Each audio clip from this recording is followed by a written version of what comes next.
నమస్తే, welcome to BCN news. నేను విజయలక్ష్మి. ముందుగా ముఖ్యాంశాలు. కృత్తివెన్ను ప్రమాద మృతుల కుటుంబాలకు 5 లక్షల ఎక్స్గ్రేషియో ప్రకటించిన ప్రభుత్వం. క్షతగాతులను పరామర్శించిన మంత్రి కొల్లు రవీంద్ర.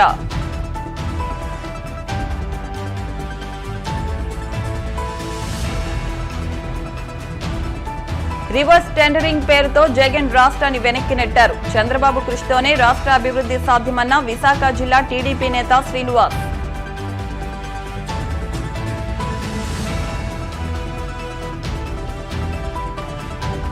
కాకినాడ నగరాన్ని కాలుష్య రహిత నగరంగా తీర్చిదిద్దేందుకు సహకరించండి. ప్రజలకు పిలుపునిచ్చిన నగరపాలక సంస్థ కమిషనర్ వెంకట్రావు.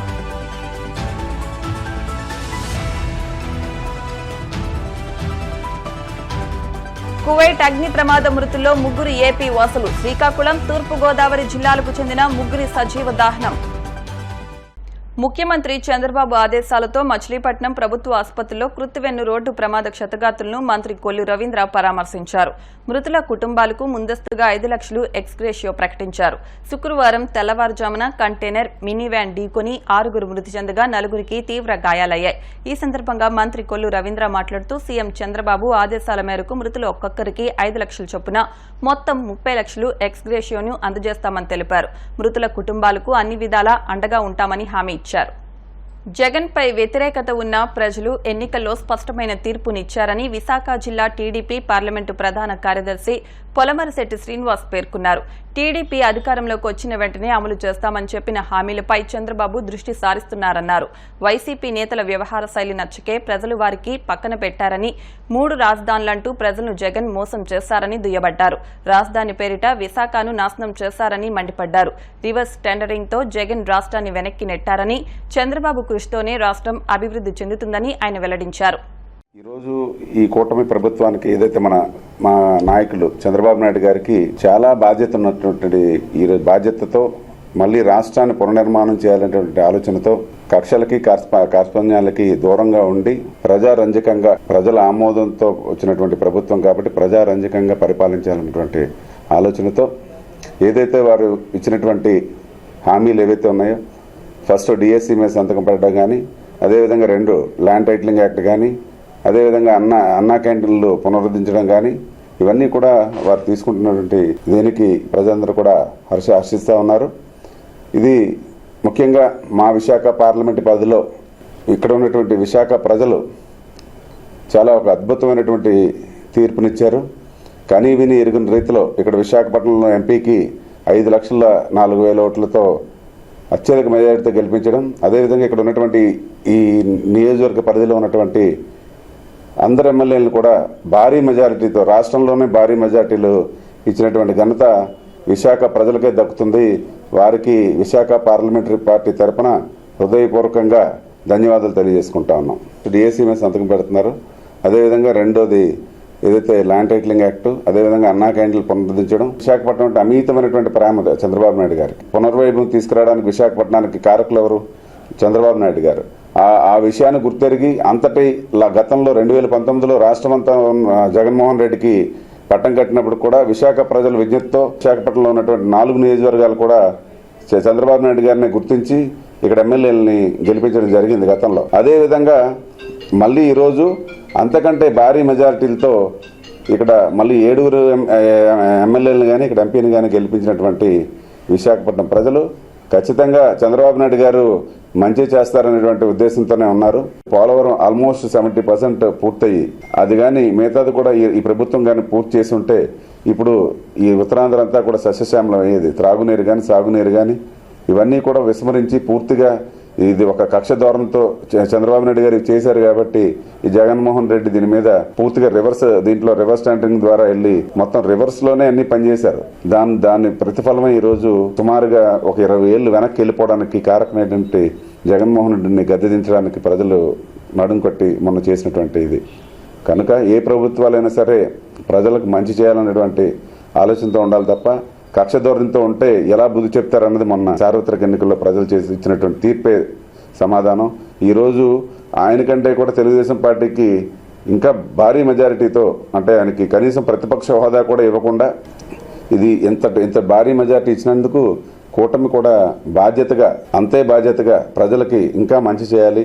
ఈ రాజధాని నిర్మాణం పూర్తవ్వాలి.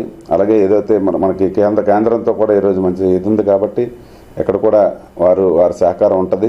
ఈ మొత్తం ఎవరైతే పెట్టుబడిదారులు ఉన్నారో వాళ్ళందరూ కూడా వెళ్ళిపోయారు. వాళ్ళందరూ కూడా మళ్ళీ చంద్రబాబు నాయుడు గారి మీద నమ్మకంతో మళ్ళీ వస్తారనేటువంటి ఆశాభావం అయితే ఉంది. చేశారు కాబట్టి ప్రజలు తగిన బుద్ధి చెప్పి వాళ్ళని ఎక్కడ కూర్చోబెట్టాలో పెట్టారు. ఏదైనా మన మీద ఒక సూచన చేసినా లేదంటే ఒక ధర్నా చేసినా అవి దాన్ని స్పోర్టివ్గా తీసుకొని దాన్ని ఏ విధంగా దాన్ని మనం చేయాలి అంటే దాన్ని రెక్టిఫై చేసుకోవాలో ప్రభుత్వాలు ఆలోచించాలి. అలా కాకుండా గతంలో హైదరాబాద్ ఉమ్మడి రాజధాని ఉన్నప్పుడు కూడాను విశాఖపట్నాన్ని ఫైనాన్షియల్ క్యాపిటల్గానే ఆయన గుర్తించి ఇక్కడ ఉన్నటువంటి వనరులు ఉన్నాయి, ఇక్కడ ఉన్నటువంటి ఈ వనరులన్నీ మనం ఉపయోగించుకోవాలి, ఇక్కడికి ఇండస్ట్రీస్ రావాలి. కనుక విశాఖపట్నం అన్నది క్యాపిటల్ అన్నవి అంటే 3 క్యాపిటల్ పేరుతో ఈ జగన్మోహన్ రెడ్డి చేసిన నాటకాలు ప్రజలు గమనించారు. ఆ రోడ్లు ఏదైతే G8 మొన్న ఏదైతే ఆ దీంట్లో ఉన్న ఫండ్స్ ద్వారా 4 రోడ్లు వేసి దానికి రంగులు వేశారు తప్ప విశాఖపట్నం అభివృద్ధి చెందలేదు.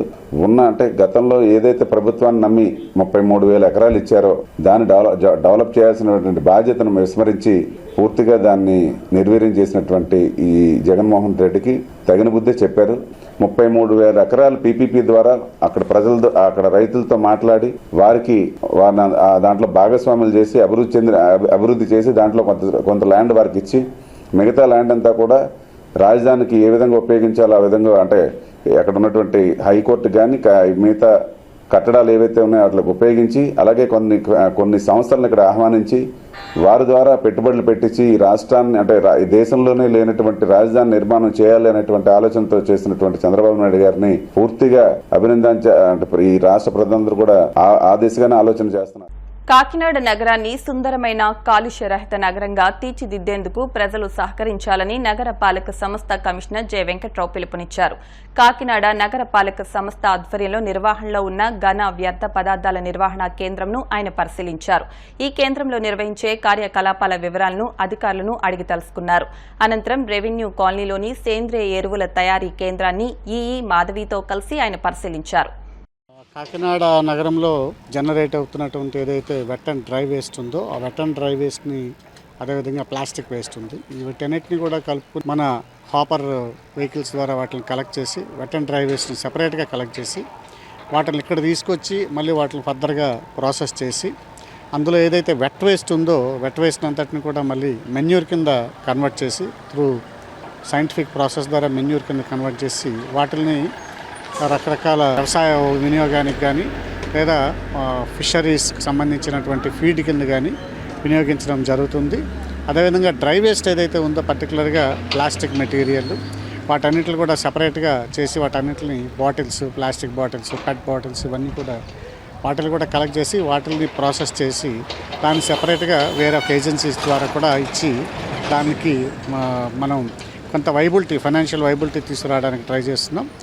దీనిని already 2 to 3 years back 3 years 4 years back start చేశారు. ఇప్పుడు దాన్ని అదే స్థితిలో కంటిన్యూ చేస్తూ ఫర్దర్గా వీటిని ప్రాసెస్ చేసి ఎక్కడ కూడా వీలైనంత వరకు ప్లాస్టిక్ వేస్ట్ అనేది బయటకు రాకుండా చర్యలు తీసుకోవడం జరుగుతుంది. ఇవన్నీ చేయాలంటే ఇది ఫైనాన్షియల్గా వైబిలిటీ రావాలంటే ప్లాస్టిక్ వేస్ట్ కూడా అక్కడ బయట తిరగకుండా ఉండాలంటే గృహోపకరణాల కింద గృహాల్లో వాడేటప్పుడు వాళ్ళు చెత్తని ఇచ్చేటప్పుడు ప్రత్యేకంగా డ్రై అండ్ వెట్ వేస్ట్ని వాళ్ళ యొక్క డస్ట్బిన్ ద్వారా ఇవ్వడం జరిగితే వాటిని మనం కూడా ఇక్కడ ఈజీగా చేయటం అవుతుంది. దాని ద్వారా ఫైనాన్షియల్ వైబిలిటీ కూడా వస్తుంది. కాబట్టి ఇది ప్రజలకు పరోక్షంగా కూడా మన కాకినాడ ప్రజలకు కూడా పరోక్షంగా ఉపయోగపడుతుంది. కాబట్టి మన ఎవరైతే కాకినాడలో ఉన్నటువంటి గృహస్థులు ఉన్నారో వాళ్ళందరూ కూడా సహకరించి వెట్ అండ్ డ్రై వేస్ట్ ఇచ్చేటప్పుడు వేరువేరుగా డస్ట్బిన్స్లో ప్రాపర్గా వాళ్ళు డివైడ్ చేసి సార్ట్ చేసిస్తే ఇది మరింత ఉపయుక్తంగా చేయటం జరుగుతుంది. ఈ విధంగా మనం మన యొక్క కాకినాడ నగరాన్ని కాలుష్యరహితంగా చేయడానికి మరింత ఉపయోగపడుతుంది. కాబట్టి అందరూ కూడా దీనిలో సహకరించాల్సిందిగా ఈ సందర్భంగా కువైట్లో జరిగిన ఘోర అగ్ని ప్రమాదంలో మరణించిన 49 మందిలో ఏపీకి చెందిన 3 ఉన్నట్టు తాజాగా బయటపడింది. ప్రాణాలు కోల్పోయిన 49 మందిలో 45 మంది భారతీయులే కాగా వారిలో అత్యధికంగా 24 మంది కేరళ వారు ఉన్నారు. మరణించిన వారిలో 3 తెలుగువారు ఉన్నట్టు AP non resident Telugu society వెల్లడించింది. శ్రీకాకుళం జిల్లా సోంపేట మండలం జింకిభద్రకు చెందిన తామాడ లోకనాథం, తూర్పు గోదావరి జిల్లా పెరవలి మండలం కండవల్లికి చెందిన సత్యనారాయణ, అన్నవరప్పాడుకు చెందిన మీసాల ఈశ్వరుడు ఉన్నట్టు తెలిపింది. నేటి మధ్యాహ్నం నాటికి వీరి మృతదేహాలు ఢిల్లీకి చేరుకుంటాయని, అక్కడి నుంచి వారి స్వస్థలాలకు పంపేందుకు ఏర్పాట్లు చేసినట్టు వివరించింది. కూటమి చేసిన వాగ్దానాల అమలుకు చంద్రబాబు 5 సంతకాలతో నాంది పలికారని టీడీపీ ఏలూరు జిల్లా అధ్యక్షులు గన్ని వీరాంజనేయులు పేర్కొన్నారు. శుక్రవారం బేమడోలు టీడీపీ కార్యాలయంలో ఏర్పాటు చేసిన మీడియా సమావేశంలో ఆయన మాట్లాడుతూ రాష్ట్రంలో అభివృద్ధితో కూడిన సంక్షేమ పాలన ప్రారంభమైందని, గత నిరంకుశ పాలనకు తెరపడిందని, చిక్కి శవంలా మారిన రాష్ట్రానికి చంద్రబాబు చికిత్స ప్రారంభించారన్నారు. ఈ కార్యక్రమంలో ఈతకోట దుర్గారావు, గంజి మజేష్, రామిశెట్టి బుజ్జిగోపాల్, వెంకటేశ్వరరావు, బి రామకృష్ణ, దుంగా రమణ తదితరులు పాల్గొన్నారు. ఆంధ్రప్రదేశ్ రాష్ట్రంలో ఎన్డీఏ ప్రభుత్వం ఏర్పడ్డాక ప్రధానమంత్రి నరేంద్ర మోదీ గారి యొక్క ఆశీస్సులతో, పవన్ కళ్యాణ్ గారి యొక్క సహకారంతో రాష్ట్ర ముఖ్యమంత్రిగా అనుభవశాలి, అన్ని రకాలుగా కూడా సమర్థులైనటువంటి పెద్దలు నారా చంద్రబాబు నాయుడు గారు ముఖ్యమంత్రిగా ప్రమాణ స్వీకారం చేసిన తర్వాత మొన్న ఎన్నికల సందర్భంగా ఎన్నికల ప్రచార సభల్లో రేపు రాబోయే రోజుల్లో చంద్రబాబు నాయుడు అనే వ్యక్తిని ముఖ్యమంత్రిగా చేశాక, రాష్ట్రంలో ఎన్డీఏ ప్రభుత్వం ఏర్పడ్డాక మేము చేసేటువంటి పనులు ఇవే అని చెప్పి ఒక మేనిఫెస్టో రిలీజ్ చేసింది. ఆ మేనిఫెస్టో అమల్లో భాగంగా మరి నిన్న సాయంత్రం 4:41 ముఖ్యమంత్రిగా చంద్రబాబు నాయుడు గారు పదవీ స్వీకారం చేసి సెక్రటేరియట్లో ఆయన చైర్లో కూర్చొని ఏదైతే రాష్ట్ర ప్రజలందరికీ కూడా వాగ్దానాలు ఇచ్చామో ఆ వాగ్దానాల్లో బ్రహ్మాండమైనటువంటి వరాల జల్లు గుర్తించారు. దాంట్లో మొట్టమొదటిసారిగా నేను అధికారంలోకి వచ్చాక, ఎన్డీఏ ప్రభుత్వం అధికారంలోకి వచ్చాక మేము చేసేటువంటి మొట్టమొదటి పని మెగా డిఎస్సి మీద సంతకం పెడతానని చెప్పిన సందర్భం మనందరికీ కూడా గుర్తుంది. చెప్పిన విధంగానే మరి మొట్టమొదటి సంతకం మెగా డిఎస్సి మీద, అలాగే రెండో సంతకం భూ హక్కు చట్టం రద్దు. మరి ఈ దుర్మార్గుడు జగన్మోహన్ రెడ్డి చేసినటువంటి ఎవరి సొంత భూముల కూడా మీద కూడా వాళ్ళకి భయం కల్పించేటువంటి ఒక చట్టాన్ని తీసుకొచ్చి ప్రజలందరినీ కూడా భయపెట్టేటువంటి ఆలోచన చేసేటువంటి ఆ దుర్మార్గపు ఆలోచనకు విరుగుడుగా భూ హక్కు చట్టం రద్దు కానీ, అలాగే పెన్షన్లు 4,000 రూపాయలు పెంచడానికి మరి పెట్టే ఫైల్ మీద సంతకం కానీ, పెన్షన్లు అంటే 4,000 అంటే రేపు జూన్ నెలలో, జూలై నెలలో ఇచ్చే 4,000 కాకుండా గత 3 నెలలు కూడా ఏప్రిల్, మే, జూన్ కూడా కలిపి 7,000 రూపాయలు ఒకేసారి ఇచ్చే ఏర్పాటు చేయడానికి, అలాగే 4,000 రూపాయలు నెలకి పెన్షన్ ఇవ్వడానికి కూడా ఇచ్చే ఫైల్ మీద సంతకం చేయటం. మరి అలాగే ఏదైతే స్కిల్ నైపుణ్యం కలిగినటువంటి యువకులు ఎవరైతే ఉన్నారో వాళ్ళంతా కూడా స్కిల్ సర్వే దాని మీద కూడా చేయండి అని చెప్పి ఆ ఫైల్ మీద కూడా ఒక సంతకం.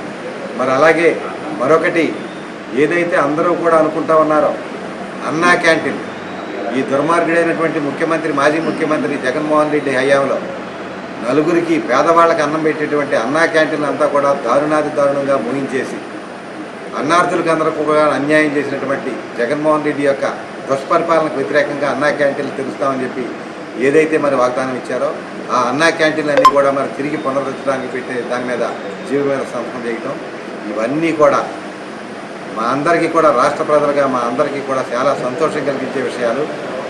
మరొకసారి చెప్తా ఉన్నాను, రాబోయే రోజుల్లో మోదీ గారి యొక్క సహకారంతో, చంద్రబాబు నాయుడు గారి యొక్క మరి పవన్ కళ్యాణ్ యొక్క సహకారంతో చంద్రబాబు నాయుడు గారి ఈ రాష్ట్రాన్ని అన్ని విధాలుగా కూడా ముందుకు తీసుకెళ్ళడానికి, అమరావతి రాజధాని పూర్తి చేయటం కానీ, పోలవరం ప్రాజెక్టు పూర్తి చేయటం కానీ, పరిశ్రమలు ఇక్కడికి వచ్చేలాగా అందరికీ కూడా రాయితీలు ఇచ్చి పారిశ్రామికవేత్తలను ఇక్కడికి అందరికీ కూడా వచ్చేలా చేసి, నిరుద్యోగ యువత అందరికీ కూడా ఉద్యోగ అవకాశాలు కల్పించడంలో ఐటీ కంపెనీల, మామూలు పరిశ్రమల అనేక విధాలకు వచ్చేలా అన్నీ కూడా చేయటమే కాకుండా గత 5 సంవత్సరాల తెలుగుదేశం పార్టీ పరిపాలనలో ముఖ్యంగా తెలుగుదేశం పార్టీ నాయకులు, కార్యకర్తలు ఎదుర్కొన్న ఇబ్బందులు కానీ, పెట్టిన అక్రమ కేసులు తీసివేయడంలో కానీ, అలాగే తెలుగుదేశం పార్టీలో ఈ జగన్మోహన్ రెడ్డి పాలించిన 5 సంవత్సరాల్లో కూడా అంతకుముందు 2014 నుంచి 2019 వరకు తెలుగుదేశం పార్టీ గవర్నమెంట్లో వేసిన సిమెంట్ రోడ్లకి బిల్లు ఇవ్వాల తెలుగుదేశం పార్టీ కార్యకర్తలకు, నాయకులు, కాంట్రాక్టర్.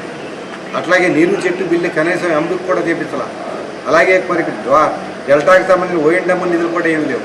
అన్నీ కూడా పెండింగ్ పెట్టేసేసి ఒక డెడ్ బాడీని, ఒక రాష్ట్రాన్ని అస్థిపంజరంగా చెప్పినటువంటి ఒక సందర్భం ఒకసారి గుర్తు చేస్తే దానికి చికిత్స చేసి మళ్ళా బ్రహ్మాండంగా లైవ్లో పెట్టగలిగిన నాయకుడు చంద్రబాబు నాయుడు గారు మాత్రమే అని నమ్మి రాష్ట్ర ప్రజలందరూ పెద్దలు మోదీ గారు, పవన్ కళ్యాణ్ గారు అందరూ కూడా సహకరించి చంద్రబాబు నాయుడు గారి యొక్క నాయకత్వంలో రాబోయే రోజుల్లో ఈ రాష్ట్రం అన్ని విధాలుగా కూడా అభివృద్ధి చెందుతుంది అనడంలో ఎటువంటి సందేహం లేదని మీ అందరికి కూడా తెలియజేసుకుంటూ మరొకసారి ప్రజలకు మాట ఇచ్చిన విధంగా ఏదైతే 5 హామీలు ఉన్నాయో ఆ 5 హామీల మీద నిన్న సంతకం పెట్టి ప్రజలకు ఇచ్చిన వాగ్దానాలను కూడా అమలుపరచడానికి ఒక మార్గం ఏర్పరిచిన ముఖ్యమంత్రి చంద్రబాబు నాయుడు గారికి ఒక తెలుగుదేశం పార్టీ కార్యకర్తగా ఎన్డీఏ ప్రభుత్వం తరఫున రాష్ట్రంలో ఏర్పడిన ఎన్డీఏ ప్రభుత్వం Telugu Desam party, Janasena party, Bharatiya Janata party తరఫున చంద్రబాబు నాయుడు గారికి హృదయపూర్వక కృతజ్ఞతలు తెలియజేస్తాను. ఇప్పుడు కాసేపు ప్రకటనలు.